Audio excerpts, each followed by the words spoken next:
Hello everyone, welcome to Sai generation. आज हम लोग सिस्टरली की ग्लोसरी सेक्शन के बारे में बात कर रहे हैं। इससे रिलेटेड मैंने कई वीडियोस बना के रखी हैं, तो आप उनको चेकआउट कर सकते हैं।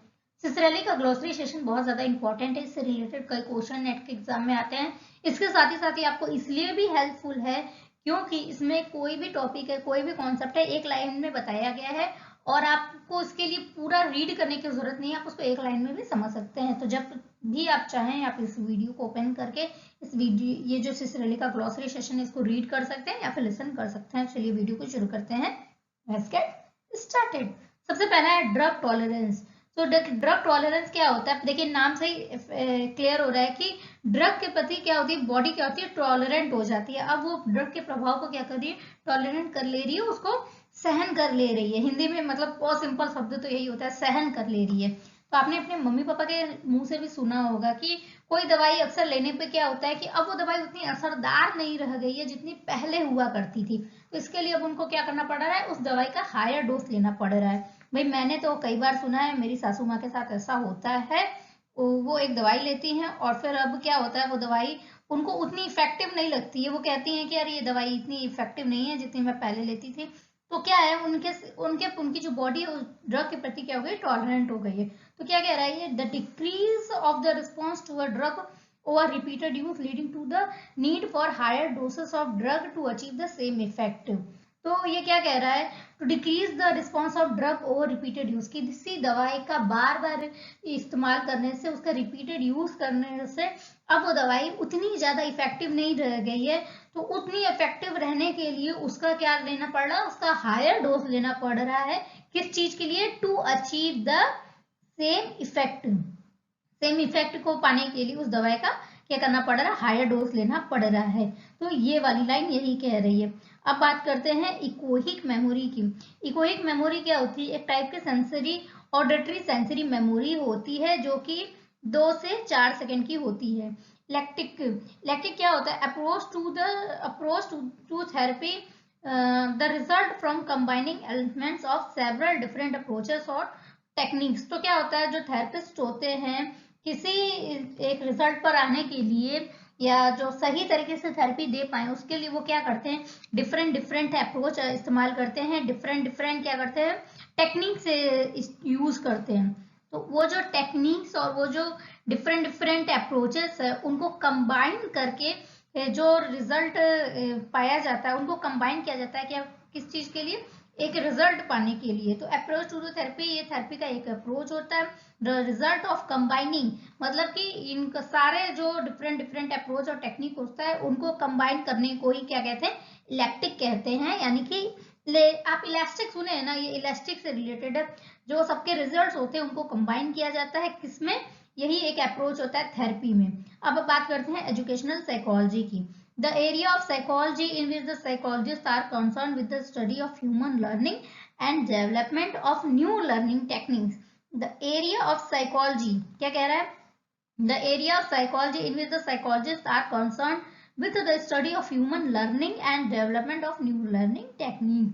तो साइकोलॉजी का एक एरिया जिसमें साइकोलॉजी, तो जो साइकोलॉजिस्ट होते हैं उनका मेन कंसर्न क्या होता है, ह्यूमन की जो स्टडी होती है, यानी ह्यूमन लर्निंग और उनकी स्टडी एंड डेवलपमेंट को और न्यू लर्निंग टेक्निक्स को। मतलब कि ये जो इस एरिया में, इस एजुकेशनल साइकोलॉजी में ये किया जाता है। किस चीज को मेन उनका जो फोकस होता है, मेन कंसर्न क्या होता है, स्टडी ऑफ ह्यूमन लर्निंग, मतलब ह्यूमन लर्निंग की स्टडी करना, उनके डेवलपमेंट का स्टडी करना और उनके न्यू लर्निंग टेक्निक्स को स्टडी करना कि वो क्या क्या न्यू टेक्निक से वो लर्न कर रहे हैं। जैसे कि पहले के टाइम पे आपको याद होगा कि हम लोग ब्लैक बोर्ड या छोटे बच्चे जो थे स्लेट और चौक से पढ़ाई करते थे। बट क्या, अब क्या टाइम बहुत चेंज हो गया, अब बच्चे भी पेंसिल या कॉपी में ही रीड कर रहे हैं। पहले व्हाइट बोर्ड और ब्लैक बोर्ड ज्यादा कॉमन हुआ करता था, व्हाइट बोर्ड उतना कॉमन नहीं हुआ करता था।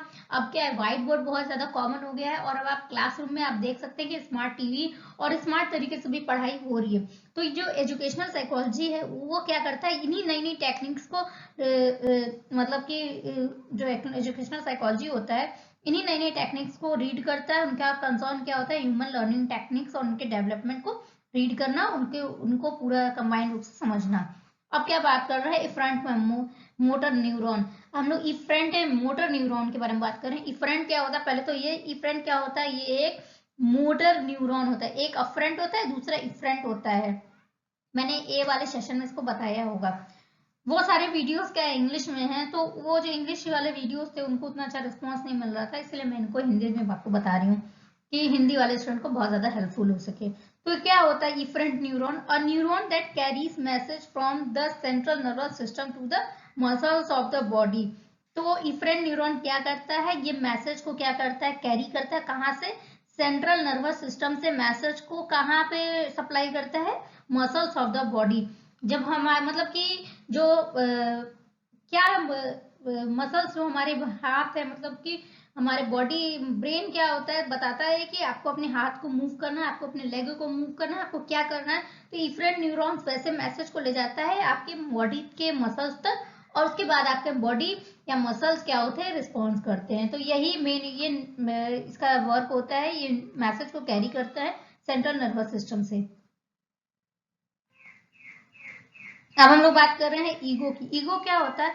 Part of the personality that develops out of need to deal with reality, mostly conscious, rational and logical. ये वाली जो मैं बता रही हूँ ना, mostly conscious, rational and logical, इसको अच्छे से समझ लीजिएगा। ईगो क्या होता है? पर्सन, ये तो सब जानते हैं, id, ego and super ego. तो ईगो क्या होता है? पर्सनैलिटी का एक पार्ट होता है जो कि मोस्टली क्या होता है, कॉन्शियस होता है, रेशनल होता है और लॉजिकल होता है। अब बात करते हैं ईगो सेंट्रिज्म की। ईगो सेंट्रिज्म क्या होता है? The inability to see the world through anyone's else eyes, मतलब कि पूरी दुनिया को किसी और की आंखों से देखना।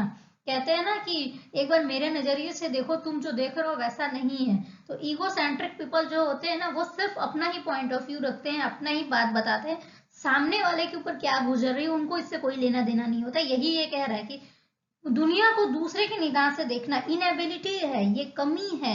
Inability to see the world through anyone else eye, दूसरे की निगाहों से दुनिया को देख पाने की कमी, ये होता है ईगोसेंट्रिज्म। अब बात करते हैं ईगो इंटीग्रिटी की।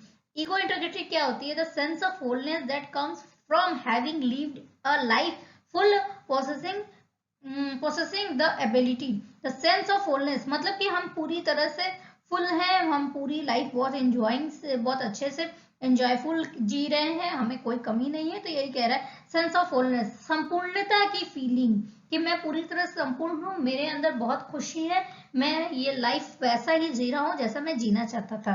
तो यही होता है ईगो इंटेग्रिटी।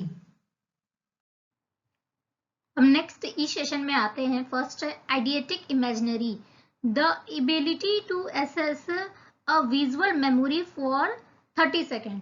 देखो, the ability to assess the visual memory for 30 second or more.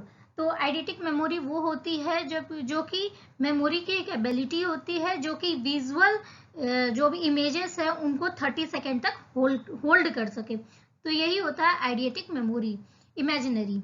तो ये एक तरह का इमेजिनरी होता है और ये एबिलिटी होता है मेमोरी का जो कि किसी भी विजुअल इमेज को 30 सेकेंड तक होल्ड कर सके।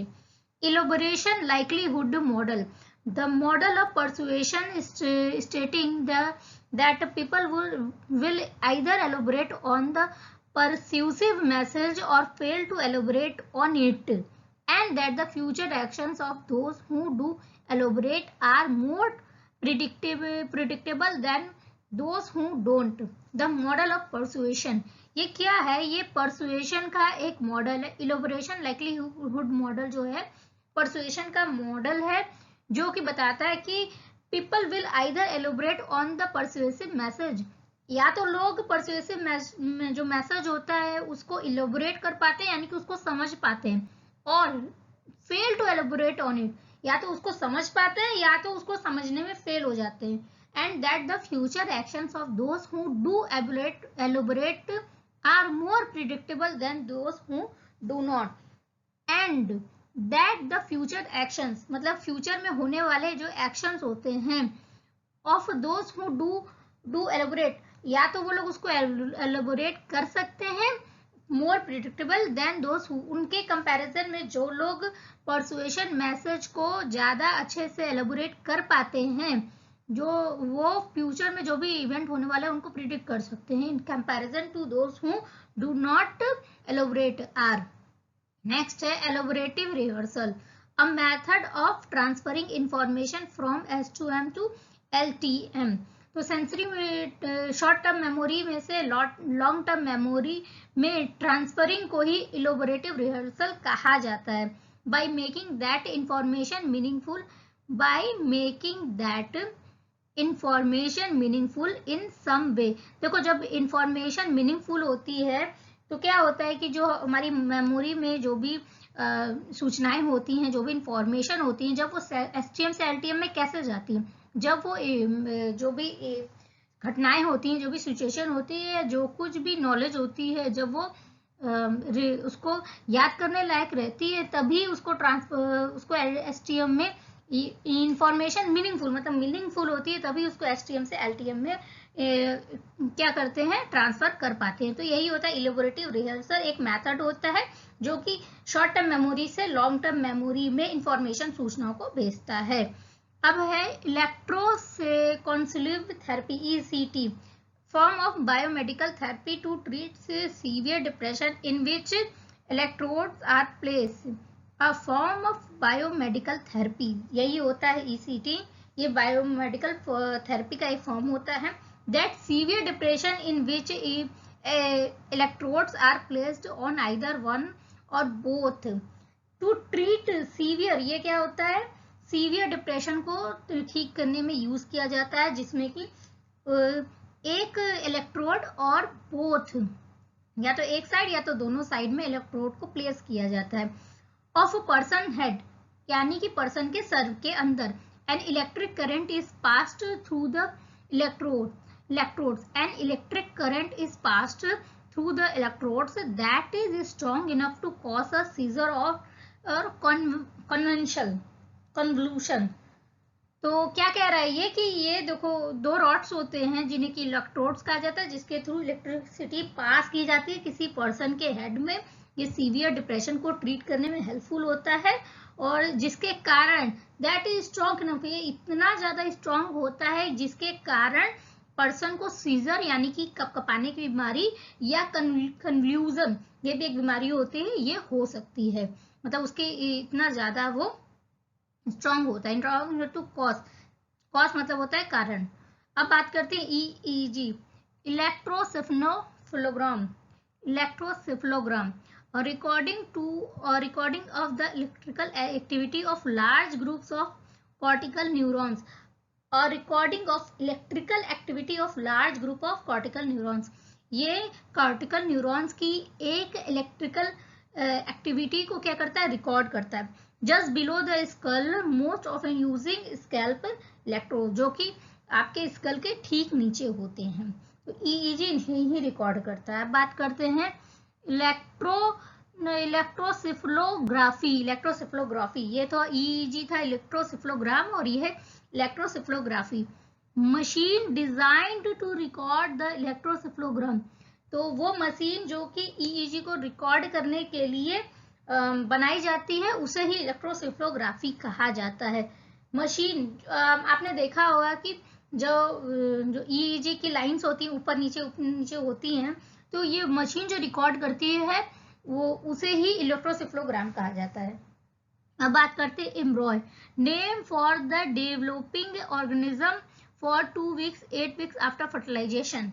तो embryo name for the developing organism, ये डेवलपिंग ऑर्गेनिज्म का नाम है जो कि 2 week से 3 week, मतलब फर्टिलाइज होने के बाद किसी लेडी के प्रेग्नेंट होने के 2 से 8 वीक के टाइम पे जो ऑर्गेनिज्म होता है उसका नाम होता है एम्ब्रायो। अब बात करते हैं एम्ब्रॉयनिक पीरियड।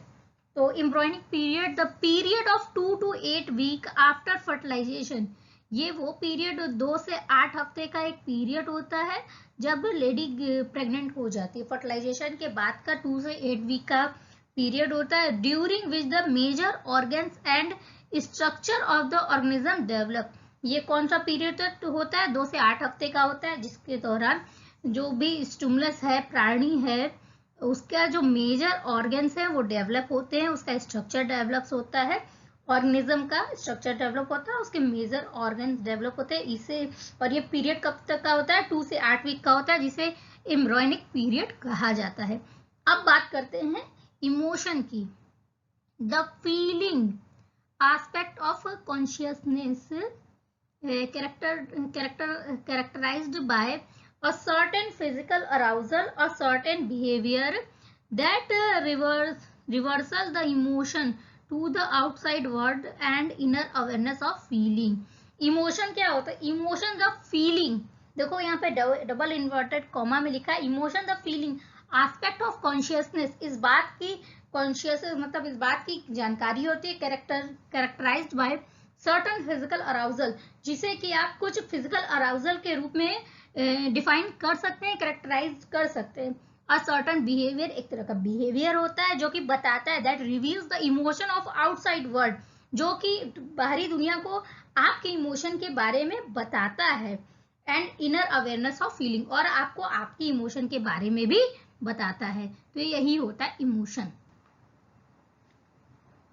अब नेक्स्ट बात करते हैं जो कि है emotional intelligence. So emotional intelligence the awareness of and ability of manage one's own emotion to facilitate thinking and attain goals as well as the ability to understand emotion in others। Emotional intelligence क्या होता है? The awareness of and ability to manage one's own emotion. यही same tag line NET के exam में पूछा जाता है कि ability to manage one's own emotion, ये हमेशा याद रखिएगा इमोशनल इंटेलिजेंस के लिए यही चीज पूछी जाती है। The awareness of and ability to manage one's own emotion to facilitate thinking and attain goals as well as the ability to understand emotion in others। दूसरे के इमोशंस को समझना, खुद की इमोशन को समझना और अपनी जो थिंकिंग है उसको एक्सप्रेस करना, अपने गोल को अचीव करना, इसे ही इमोशनल इंटेलिजेंस कहा जाता है। अब बात करते हैं emotional focused coping. Coping strategies that changes the impact of stressors by changing the emotional reaction to the stressors। coping strategies that changes the impact of stressors, तो वो coping strategy जो stressors के impact को change करता है, कैसे change करता है? through the emotional reaction। तो emotional reaction के through जो भी coping strategies यूज की जाती है उसे इमोशनल फोकस कोपिंग कहा जाता है।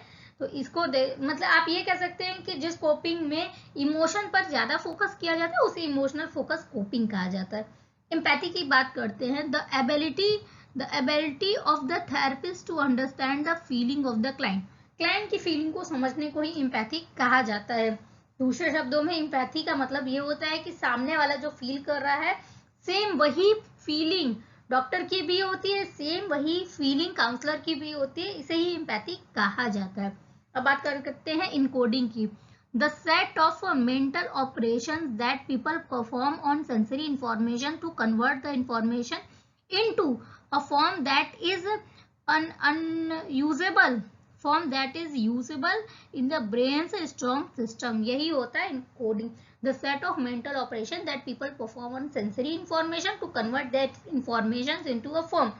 तो sensory information को जब किसी the mental operation, ये एक mental operation होता है जिसको people use करते हैं, perform करते हैं to convert sensory information को convert करने के लिए into a form, एक दूसरे form में, that is usable in the brain storage system, जो कि brain storage system में use किया जाता है। अब बात करते हैं encoding failure की। Failure to process information into memory, जब आप कुछ याद कर रहे हैं और आप उसको याद नहीं कर पाते हैं तो इसे ही इनकोडिंग फेलियर कहा जाता है। अब बात करते हैं इनकोडिंग इफिशिएंसी।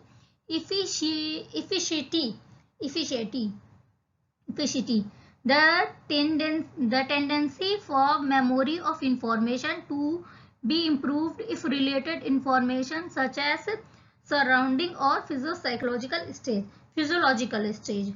और क्या कह रहा है? The tendency of memory of information to be improve if related information such as surroundings that is available when the memory is first form is also available when the memory is being retrieved. The tendency of memory of information to be improved, ये memory की tendency होती है और ये information तब improve हो जाती है related information that is available, अगर जब रिलेटेड इंफॉर्मेशन अगर अवेलेबल है, when memory is first form, जब पहली बार मेमोरी फॉर्म हुई थी, is also available when the memory is being retrieve, तो जब मेमोरी को याद किया जाता है और जब मेमोरी पहली बार फॉर्म हुई थी तो ये उसी की टेंडेंसी होती है, तो tendency of memory of information to improve, ये ओवरऑल इम्प्रूवमेंट की बात कर रहा है। Endocrine glands, glands that secrete chemicals called hormones directly into the blood stream। अब नेक्स्ट बात करते हैं environmental psychology, area of psychology in which the focus is on how people interact with and are affected by their physical environments, area of psychology in which the focus is on how people interact with and are affected by their physical environment। The area of psychology, ये psychology का area है इन विच जिसमें लोगों का focus ये होता है कि लोग किस तरह से अपने इन्वायरमेंट, फिजिकल इन्वायरमेंट से इंटरेक्ट करते हैं और उससे प्रभावित होते हैं। Enzymatic digression process by which the structure, ये क्या है, process by which the structure of neurotransmitter is Altered, so it can no longer act on a receptor। तो यही होता है enzymatic degradation, process of by which the structure of neurotransmitter is altered so it can no longer act on a receptor।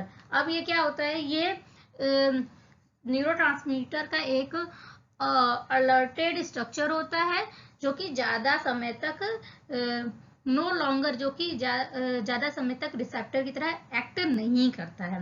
Episodic memory, type of declarative memory, episodic क्या memory होता है, declarative memory, type of declarative memory containing personal information not readily available to others such as daily activities and event. तो आप daily activities और events की memory को episodic memory भी कह सकते हैं।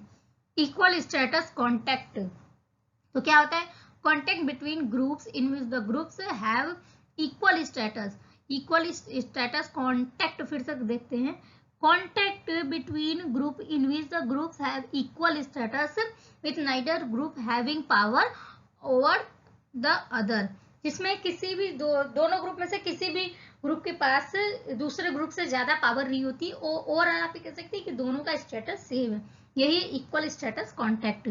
स्केप और विथड्रॉल, स्केप और विथड्रॉल क्या होता है, leaving the presence of stressors either literally or by psychological withdrawal into fantasy, drug abuse or apathy. अब क्या कह रहा है, leaving the presence of stressors, जो स्ट्रेसर्स है उससे छुटकारा पाने के लिए either literally or by psychological withdrawal, या तो मतलब सामने से या तो साइकोलॉजिकली उससे पीछा छुटाना। अभी साइकोलॉजिकल क्या है, फैंटेसी हो सकता है, ड्रग अब्यूज हो सकता है और अपाथी हो सकता है। इस तरह से पीछा छुटाने को ही लिविंग द प्रेजेंस ऑफ, किससे पीछा छुटाना है, स्ट्रेसर से, इसे ही स्केप और विथड्रॉल कहा जाता है। एस्ट्रोजन्स क्या होता है, फीमेल हार्मोन को एस्ट्रोजन्स कहते हैं, एस्ट्रोजेंस कहते हैं, फीमेल हार्मोन को एस्ट्रोजेंस कहते हैं, ये याद रखिएगा।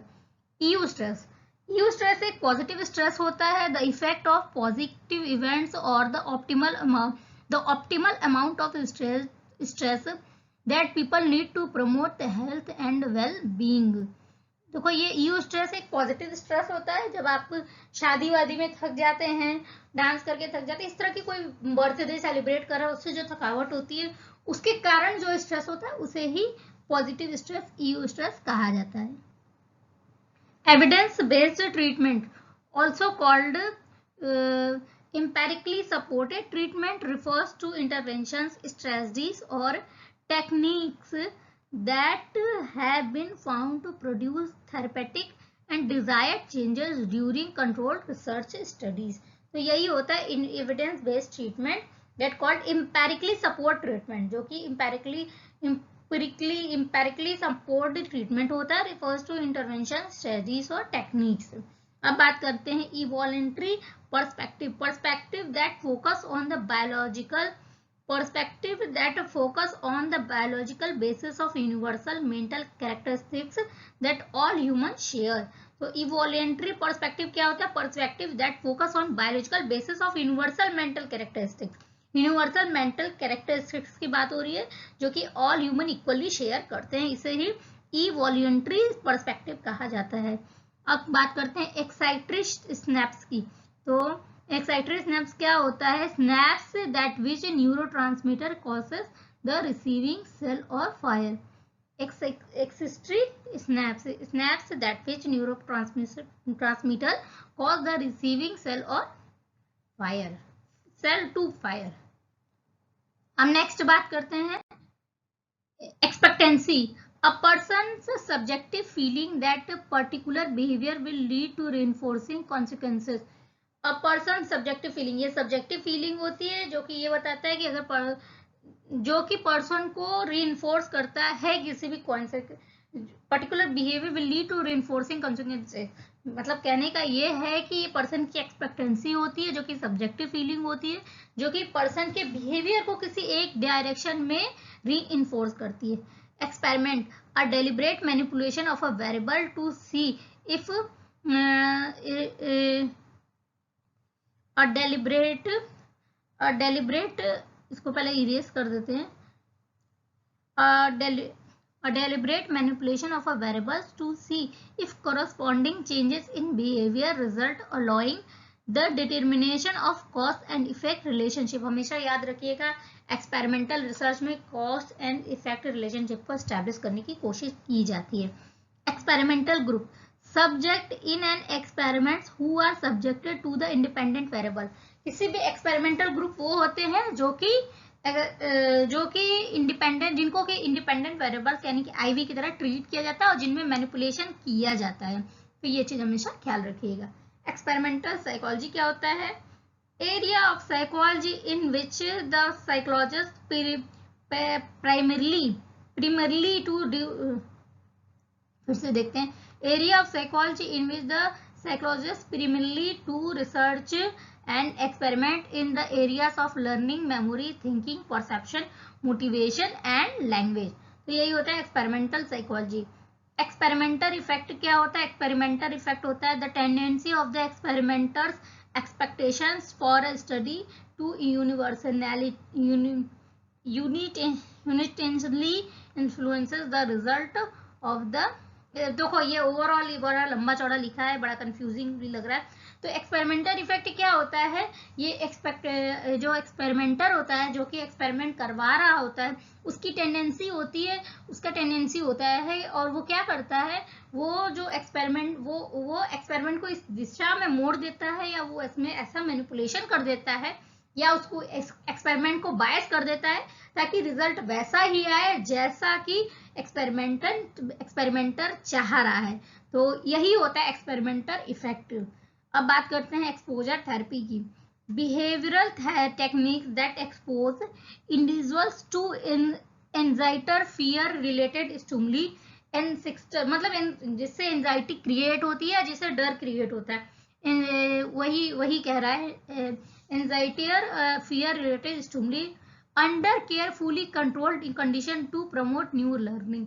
एक्सपोजर थेरेपी में बेसिकली यही होता है कि जिस चीजों से आपको डर लगता है या जिसके कारण डर की फीलिंग क्रिएट होती है या जिससे एंजाइटी होता है, तो उन स्टिमुलस से, उन जानवरों, जो भी चीजें से डर लगता हो, तो वो यहाँ पे देखो क्या कंडीशन की बात हो रही है, यहाँ स्टिमुली की बात हो रही है, तो उन कंडीशन को उस पर्सन से के सामने एक्सपोज किया जाता है, किसमें? कंट्रोल कंडीशन में, जिसके कारण डर या चिंता होती है।